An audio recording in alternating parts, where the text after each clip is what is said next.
আবাসে যেন কোনো অনিয়ম না হয় মুখ্যমন্ত্রী নির্দেশ দিয়েছিলেন, কড়া নির্দেশ, কিন্তু মুখ্যমন্ত্রীর নির্দেশেই এবার থানায় নালিশ। আবাসে কাটমানি চাওয়ায় থানায় নালিশ। প্রধানদের বিরুদ্ধেই নালিশ উপভোক্তাদের। গতকালই লালবাগের সভায় সরবন মমতা বন্দ্যোপাধ্যায় কাটমানি চাইলে থানায় অভিযোগের নির্দেশ দেন তিনি।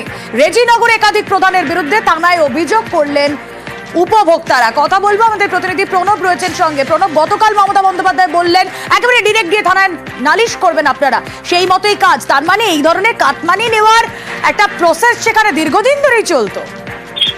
একদম তাই। দেখো, গতকালকে যে লালবাগে মুখ্যমন্ত্রী এসেছিলেন, তারপরে স্টেজ থেকে গিয়ে তিনি যারা দলীয় নেতৃত্ব রয়েছেন, বিধায়ক রয়েছেন, এমপি রয়েছেন, তাদেরকে নিয়ে কিন্তু রুদ্ধদ্বার বৈঠক করেন এবং সেই বৈঠকে কিন্তু পুরোপুরি বলেন যে ঘরের আবাসের ক্ষেত্রে কোনো রকম ভাবে দুর্নীতি মেনে নেওয়া যাবে না এবং কেউ যদি টাকা নেয় তার বিরুদ্ধে কিন্তু সরাসরি থানায় অভিযোগ করবে এবং তাকে জেলে পুরে দেওয়া হবে বলে কিন্তু তিনি জানান।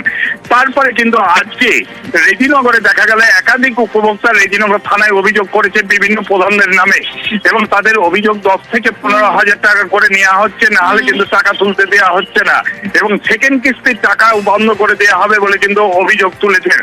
এবং এরপরে কিন্তু উপভোক্তাদের দাবি যে তারা যাতে টাকাটা তুলতে পারেন, বাড়িঘরটা যাতে করতে পারেন, সেই ব্যাপারে নিশ্চিন্ত নজর থাক এই নির্দেশের পর। এরপর কি হয়?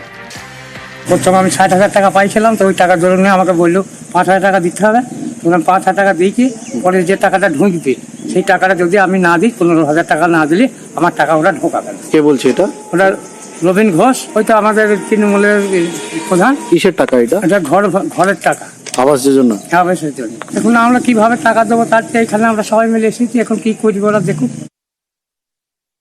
কেউ লোক করবেন না। আর সরকারি যে প্রকল্পগুলো হচ্ছে, কেউ যদি আপনাদের কাছে 1 টাকাও চায়, 1 টাকাও কাউকে দেবেন না। তার কারণ হচ্ছে এটা সরকারের টাকা, অন্য কারোর টাকা নাই।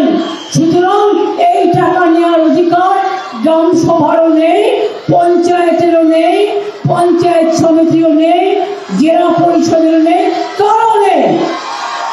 যদি কেউ টাকা চায়, পুলিশ থানায় গিয়ে ডায়েরি করবে। আর যদি পুলিশ ডায়েরি না নেয়, আমার মুখ্যমন্ত্রী সরাসরিতে জানাবেন।